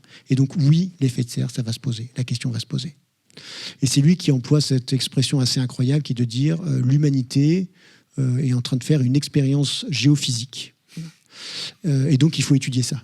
Et vraiment, ces textes de 1956, c'est lié aussi à la paléoclimatologie qui progresse grâce aux isotopes. Donc, c'est vraiment des savoirs très liés à l'atome, en fait, du milieu des années 50, où j'ai envie de dire les bases fondamentales, elles sont là, quoi. Depuis, on a beaucoup affiné, surtout en termes de modélisation, etc. Mais au fond, on sait à quoi s'attendre depuis le milieu des années 50, j'ai envie de dire. Jean-Baptiste Fressos, je vous propose, parce que l'heure tourne, de nous tourner vers la salle. J'imagine qu'il y aura pas mal d'interventions et de questions. On a des micros qui sont prêts à venir jusqu'à vous, mais pour cela, il faut lever la main et avoir le courage de poser la première question. Bonsoir. Donc j'avais deux questions. Tout d'abord, sur le début de l'exposé, vous avez dit que donc, les consommations de bois, de charbon ont augmenté même après l'apparition des autres énergies. Mais est-ce que au niveau de la consommation par habitant, ça a aussi augmenté, ou alors c'est parce qu'on était beaucoup plus nombreux que ça augmente? Non, ça augmente beaucoup par habitant. Si vous prenez le bois, la consommation de bois en Europe, on était à 120 millions de mètres cubes en 1914. Là, on est à 200 millions de mètres cubes de bois primaire, c'est-à-dire de bois qu'on brûle directement. Plus, il faut rajouter 250 millions de mètres cubes de bois secondaire, sciure, liqueur noire dont je vous ai parlé, et tout le carton. Le carton qu'on utilise en permanence pour toute la logistique. En fait, ça finit souvent incinéré. Donc ça, c'est aussi de la production énergétique. Et le rapport qui est vraiment passionnant récent sur la biomasse, qui traque vraiment cette biomasse du bois, il estime qu'en gros, les 2/3 du bois finissent par être brûlés au final. Et donc, on serait à 450 millions de mètres cubes de consommation de bois énergétique, donc passer de 120 à 450. Je n'ai pas en tête la démographie européenne là tout de suite, mais c'est sûr que ça n'a pas été multiplié par 3. Voilà. Non, même par habitant, on consomme de plus en plus de bois, y compris dans les pays riches. C'est ça qui est assez troublant, en fait. Moi, quand j'ai lu ce rapport qui est tout récent, j'étais vraiment très troublé, en fait. Et du coup, pour ma deuxième question... Le charbon, c'est pas le cas. Là, je précise, les Européens, enfin les Français en particulier, consomment moins de charbon par habitant maintenant, évidemment, qu'en 1960. C'est pas le cas pour tout. Et est-ce que, si on arrive à faire de la fusion nucléaire, est-ce que ce sera ça une vraie transition énergétique, ou est-ce que, comme les autres, ça ne marchera pas? Alors, ça, c'est... Mettons que ITER marche, etc., et puis qu'ensuite on mette encore 20 ans pour construire une belle centrale à fusion. Mais qu'est-ce que ça change? Mais ça ne change rien du tout. Parce que vous aurez une centrale ici, vous n'aurez pas des centrales de partout dans le monde entier. Et puis, ok, vous ferez de l'électricité, mais est-ce que vous allez faire tout le reste? Les engrais, le ciment, l'acier, vous voyez, et toute la métallurgie, en fait. Je parle de l'acier, mais c'est toute la métallurgie. On a besoin de réducteurs, en fait. Et donc, faudrait de l'hydrogène. Alors voilà, vous allez me dire, on va faire de l'hydrogène à foison. Le problème, c'est que les rendements sont très mauvais. Il y a des projets pour décarboner l'acier avec l'hydrogène. Ça fait partie des grandes promesses, des grands défis qu'il faudrait parvenir à réaliser. Mais en fait, donc là, il y a deux entreprises qui disent qu'ils vont faire de l'acier à hydrogène. C'est Hybrid en Suisse et Arcelor en France et en Allemagne. Leur projet, c'est sur 1 et quelques millions de tonnes d'acier à hydrogène. La production, dans quelques années, la production mondiale d'acier, c'est 1,8 gigatonnes, milliards de tonnes. Donc on est 1000 fois au-delà. Vous voyez, les ordres de grandeur ne collent pas du tout. Et puis cet hydrogène, il faut le produire. Il faudrait énormément d'énergie renouvelable. Donc mettons qu'on fasse ça avec des éoliennes. J'ai des calculs un peu de coin de table faits à partir d'un rapport comme de l'Union européenne. Il faudrait de l'ordre d'1 million d'éoliennes pour produire l'hydrogène qui permettrait de faire l'acier sans carbone. Mais 1 million d'éoliennes, ça commence à faire beaucoup d'acier aussi. Donc vous voyez, on arrive à des choses assez absurdes en fait, en vérité. Voilà. Ça ne veut pas dire que, enfin, vous voyez, peut-être qu'il y aura une technologie miraculeuse qui font que d'un coup l'acier poussera sur les arbres, mais il y a peu de chances. Et comment dire, ce qui est plus probable, c'est qu'on trouve un substitut à l'acier à la limite qui consommerait moins de carbone, peut-être, ça je ne sais pas. Mais ce qui est sûr, c'est que l'acier, c'est quand même un pilier du monde industriel depuis très longtemps.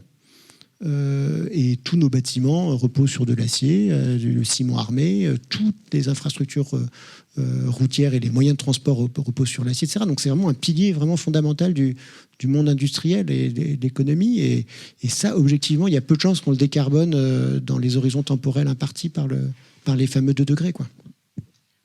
Autre chose, donc ciment et acier, c'est très dur à décarboner. Chacune de ces grandes industries, c'est 8% des émissions de CO2, 8 ou 9%. Donc à tous les deux, on est à 10, 16, 19, 18% des émissions de CO2. Ça nous fait déjà sortir des clous de l'accord de Paris. Vous voyez, donc c'est vraiment pour ça que c'est vraiment, quand je dis que c'est hétérodoxe, c'est très ambitieux en tout cas. Voilà, l'idée de transition énergétique. Je crois qu'on a une question tout là-haut. Bonjour, oui, notre biosphère vieillit à grande vitesse depuis l'ère industrielle et on n'utilise pas les grandeurs thermodynamiques pour déterminer cette vitesse de dégradation.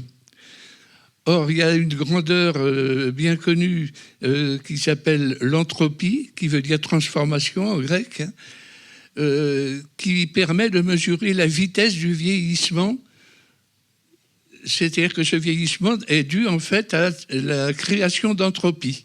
Et cette entropie vient en particulier quand on transforme une énergie thermique en une énergie noble, comme l'électricité ou l'énergie mécanique.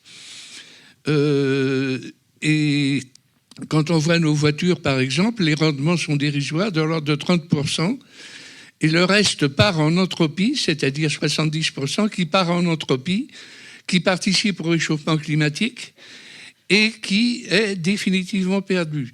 Parce que cette entropie mesure l'irréversibilité des réactions.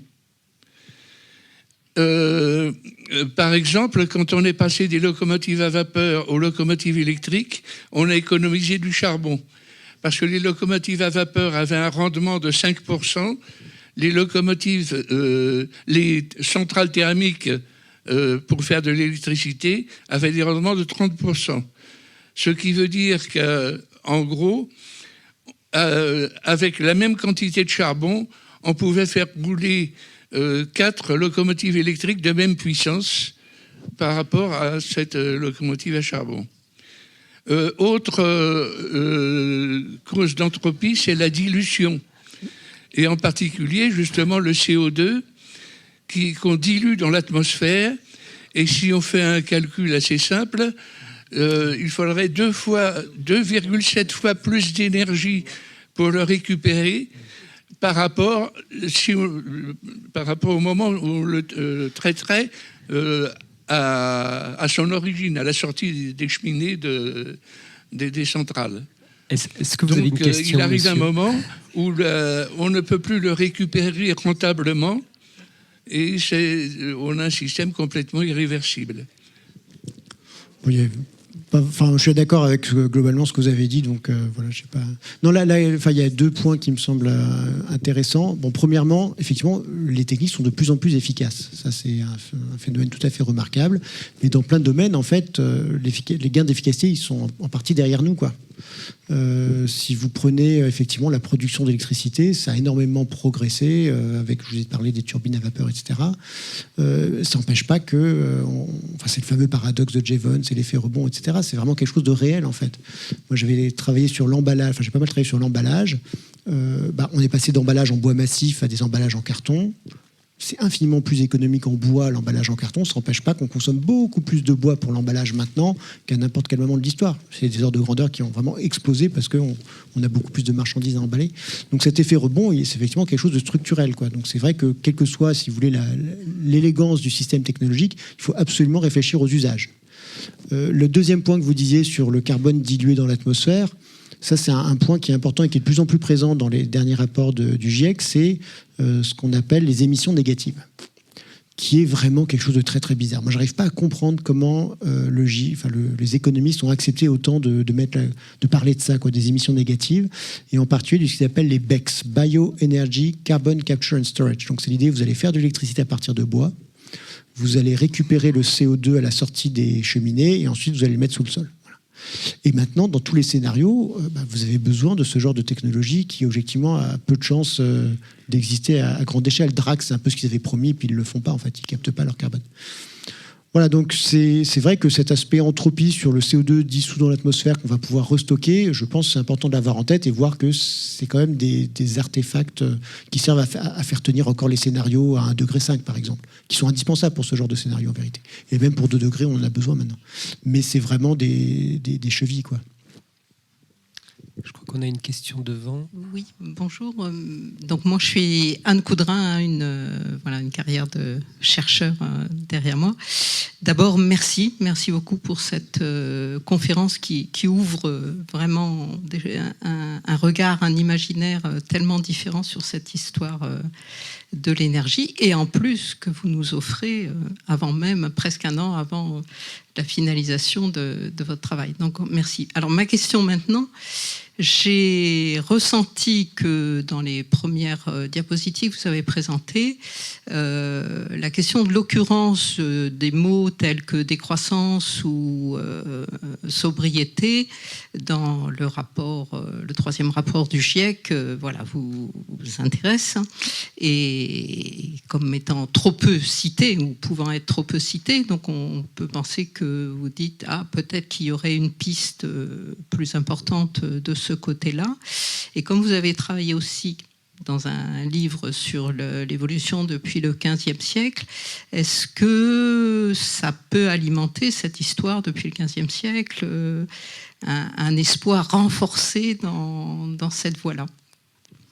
Alors, objectivement, non, ça, depuis le XVe siècle, je ne peux pas pister ce genre il ne faut pas prendre trop au sérieux cette première diapositive, j'en suis pas du tout content, parce qu'en fait, ils utilisent transition comme un terme très générique pour dire changement en général, quoi. C'est pour ça que c'est pas vraiment la transition énergétique au sens où moi je l'ai employée, et au sens où si elle est employée parfois quand même dans le rapport. Donc faut pas non plus prendre ça pour argent comptant. Ce que je trouve quand même assez frappant, c'est par contre quand ils disent on a expertisé, on a une base de données de 3100 et quelques scénarios, il n'y en a pas un sur la décroissance. Et là, je pense, c'est pas du tout une mise en cause du travail du GIEC, qui font la synthèse de ce qu'ils estimaient être la littérature scientifique pertinente. Ça veut dire que les économistes n'ont jamais vraiment exploré en fait ça sérieusement, quoi. Et ça, c'est vrai que c'est embêtant, je trouve. Et que même il faille attendre 2022 pour entendre le mot sobriété dans un rapport sur le climat, c'est vrai que ça pose question sur la communauté scientifique dans ce qu'elle estime légitime d'écrire et de publier, quoi. Et en fait, à quel point on crée aussi les savoirs que les gens ont envie d'entendre, quoi, sur les scénarios qui vont nous permettre de décarboner le ciment, l'acier, etc. Alors, enfin, voilà, ça me pose question, effectivement. Mais une fois encore, et après, je dois aussi préciser, pour tous ces collègues qui travaillent dans le GIEC et qui passent beaucoup de temps, et heureusement qu'ils sont là, dans le rapport du GIEC, il y a des centaines d'auteurs, il y a des chapitres qui sont passionnants. Le chapitre 11 sur l'industrie est hyper riche, hyper intéressant, avec plein de ressources très intéressantes. Le chapitre 2 sur la théorie générale de la transition est beaucoup plus problématique, par exemple. Oui, tout n'est pas raccord non plus, il y a un peu à boire et à manger, quoi. Justement, sur cette façon de voir la transition, ce que vous montrez en termes de symbiose de systèmes énergétiques et de matières premières, est-ce que ça invalide la vision en termes de changement de système socio-technique? Alors, l'idée de système socio-technique, en fait, c'est exactement, effectivement, un peu une interprétation sociologique d'une vision très substitutionniste des techniques. Moi, c'est ça ce qui m'embête. Et en fait, on s'est beaucoup intéressé au système socio-technique. C'est vraiment le terme, effectivement, qui est très à la mode depuis les années 80, mais assez peu à la matérialité, en fait, à la matière. Et d'une manière générale, on a plaqué sur l'histoire de la matière une histoire des techniques. Mais les deux sont assez différentes, en fait. Et on le voit bien, c'est-à-dire il y a des substitutions technologiques, encore je vous dis c'est plus compliqué, mais il n'y a pas de substitution matérielle. Ou alors le pays leader technologique qui sont les États-Unis sont assez retardataires d'un point de vue matériel. Ils consomment beaucoup plus de bois assez tard au XXe siècle, ils consomment beaucoup plus de charbon maintenant que l'Europe. Vous voyez. Donc c'est vrai que c'est des histoires très différentes. Mais on a eu tendance à écrire plutôt une histoire des techniques et à s'intéresser aux mutations des systèmes socio-techniques et beaucoup moins à faire une histoire de la matière, qui est une histoire assez différente. L'autre point important pour comprendre l'historiographie, j'avais une slide là-dessus, mais je l'ai passé parce que je me suis dit que ce n'était pas forcément approprié, mais en gros, les historiens qui ont écrit les grandes fresques sur l'histoire de l'énergie, c'est souvent des historiens économistes, et ce qui les intéressait, c'était les racines de la croissance, l'origine de la croissance. Et donc, ça fait sens, si vous voulez, de dire, bah oui, le charbon, c'est très important par rapport au bois en Angleterre en 1900, d'une certaine manière. Et donc, ils avaient une vision de l'énergie en relatif. C'était la vision de Cesare Malchetti, c'était la vision aussi de Jimmy Carter en 1977. Le problème, c'est qu'avec le changement climatique, on est obligé de s'intéresser aux valeurs absolues. C'est chaque molécule de CO2 qui réchauffe l'atmosphère. Et donc, ça veut dire que, par exemple, actuellement, si vous avez un envol des renouvelables, vous avez une multiplication, je sais pas, par 10 de renouvelables, mais vous avez le charbon et le pétrole qui restent à un niveau important, vous n'avez pas du tout résolu le problème. Même si, relativement, le charbon et le pétrole paraîtraient pas très importants, ils continuent de réchauffer le climat. Donc, du fait du changement climatique, il y a forcément une nouvelle lecture, si vous voulez, de l'histoire de l'énergie, où on s'intéresse beaucoup plus aux valeurs absolues et moins aux relatifs. Voilà. C'est pour dire qu'il y a un changement de regard. C'est pour ça que l'historiographie change ou est en train de changer, quoi. Oui, je profite du micro, juste une question rapide. Vous n'avez pas parlé du tout de l'énergie solaire. Bon, le soleil, évidemment, c'est une énergie quasiment illimitée à l'échelle humaine. Pourquoi ? Alors, j'ai pas parlé de plein de choses. Donc, s'il vous plaît, vous voyez ce que je veux dire. Vous avez m'accusé de parler. Enfin, oui, c'est sûr, j'ai pas parlé de solaire. C'est très important. Alors, c'est très récent aussi. Hein, c'est-à-dire, ça commence à peine à devenir important. Et encore, quand on dit que c'est important, c'est 2,5% du mix énergétique mondial. C'est moins de 2 fois moins que le bois. Voyez. Oui, mais justement, pourquoi ? Qu'est-ce qu'il y a ? Justement, pourquoi c'est si pourquoi c'est si peu important ? Oui. Parce que ça commence à peine, parce que c'est pas si simple non plus à gérer pour les gestionnaires de réseaux électriques, parce que ça occupe de l'espace. Voilà, alors après, c'est vrai que ça a beaucoup baissé en coût en 10 ans, c'est très impressionnant. Ça va sans doute se calmer, cette baisse des coûts. Hein. Mais pourquoi c'est si peu important ? Ça, je veux dire, je n'ai pas une réponse très ferme à vous faire. Ce qui est sûr, c'est que dans les années 70, c'était déjà promis comme étant la grande énergie du futur. Et vous voyez, Amaury Lovins, il disait en 30 ans, il n'y aura plus de l'énergie solaire, en fait. Ça inclut aussi la biomasse pour lui. Hein. Voilà. Donc c'est sûr, ça fait longtemps qu'on nous annonce que l'énergie solaire va tout manger, quoi. Moi, je pense que l'énergie solaire va avoir un rôle très important. Il va sans doute faire diminuer le charbon dans les années qui viennent, parce que ça finit par être compétitif, mine de rien. Est-ce que ça va permettre d'entièrement décarboner plein de grands secteurs massifs en émissions ? C'est encore une autre paire de manches, quoi. La grande question, au fond, c'est qu'est-ce qu'on va faire de toute cette électricité ? Parce que l'électricité, on en a besoin, il faut en produire pour faire tourner les hôpitaux, les écoles, le confort minimal, etc. Mais si, avec de l'énergie solaire bon marché, on veut alimenter 1,7 milliard de voitures comme on a actuellement, alors c'est sûr qu'on n'a pas résolu le problème. Et même on gâche une technologie qui est pas mal du tout, comme le solaire, dans une technologie qui est pas terrible, comme la voiture électrique. Qui en fait, en cycle de vie, on est sur, ça émet 2 fois moins de CO2 en gros qu'une voiture thermique. Mais c'est pas génial, quoi. Vous voyez, ça résout pas le problème. Ça va le retarder un petit peu, mais ça résout pas le problème. Donc voilà, la question, c'est qu'est-ce qu'on va faire avec toute cette électricité ? La question aussi, c'est est-ce qu'on choisit, parce qu'il faut encore dire, voilà, on va se passer de voitures, c'est un peu incantatoire, parce qu'il y a plein de, si vous voulez, il y a plein d'endroits où ça va être compliqué de se passer de voiture. Mais la question qu'on devrait se poser si on voulait ralentir la catastrophe, pas changer complètement drastiquement les choses, serait déjà le poids des voitures. C'est complètement absurde que le gouvernement français subventionne la bourgeoisie française à hauteur de 7 000 € quand même, c'est énormément d'argent, pour acheter des gros véhicules électriques qui peuvent peser 2 tonnes et qui consomment, en fait, de fait, qui sont polluantes, ne serait-ce que par leur production, quoi. L'acier, mine de rien, ça émet beaucoup de CO2, et je ne parle pas des batteries, quoi. Voilà, donc je pense vraiment la question, c'est le solaire, c'est bien, ce qu'on va faire de l'électricité, c'est vraiment la question clé, quoi. Je parlais du solaire thermique, mais bon, c'est pas grave. On va prendre une dernière question tout en haut. Oui, monsieur. Oui, bonsoir. Alors moi, je voudrais un peu attirer l'attention sur Vous avez dit que la transition énergétique, c'est un futur désirable qui efface les autres futurs possibles. Alors moi, j'ai bien retenu cette expression parce que je me dis, est-ce que la transition énergétique, vous avez bien démontré que c'est pas un processus réel, plutôt un processus d'accumulation. Alors, est-ce que ça s'apparente pas plutôt à de l'idéologie, ce discours sur la transition énergétique? Est-ce que donc c'est pas la dimension un peu idéologique en fait de cette notion? Et donc, quels sont les autres futurs possibles qui seraient en fait effacés par ce discours sur la transition énergétique? Ce que je voulais dire en fait, c'est en particulier par rapport au groupe 3 du GIEC, c'est-à-dire on se focalise sur la transition, on ne regarde pas les autres potentialités qui ne sont pas non plus des solutions, parce que la décroissance, c'est pas non plus la panacée. Il y a des choses, on peut faire décroître pas mal l'acier, on ne peut pas non plus réduire à zéro l'acier. Vous voyez ce que je veux dire? Donc la décroissance n'est pas non plus une solution, quoi. C'est plus compliqué que ça. Mais c'est sûr, c'est que la transition, ça vous évite d'avoir à faire de la politique, quoi.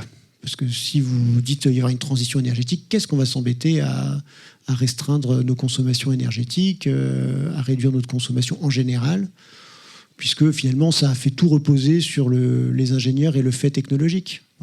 Le problème, c'est qu'en fait, plus on se penche sur le fait technologique et plus on écoute les ingénieurs, plus on se rend compte que ça n'a pas marché comme ça, quoi. Et donc, oui, il faut absolument faire de la politique et réfléchir à ce dont on a vraiment besoin. Et puis, comment on répartit le reste, quoi. Les choses vraiment indispensables, comment on va se répartir le CO2 qu'on n'arrivera pas à réduire entièrement, quoi. Et ça, c'est des questions éminemment politiques et on ne se les est encore jamais posées, en fait. Par exemple, quelque chose de très intéressant, c'est réfléchir à l'utilité sociale de chaque tonne de CO2. Il y a des tonnes de CO2 qui sont absolument indispensables et il faut le reconnaître. Et par contre, il y en a plein qui sont superfétatoires, quoi. Merci beaucoup Jean-Baptiste Fressoz, merci à toutes et à tous.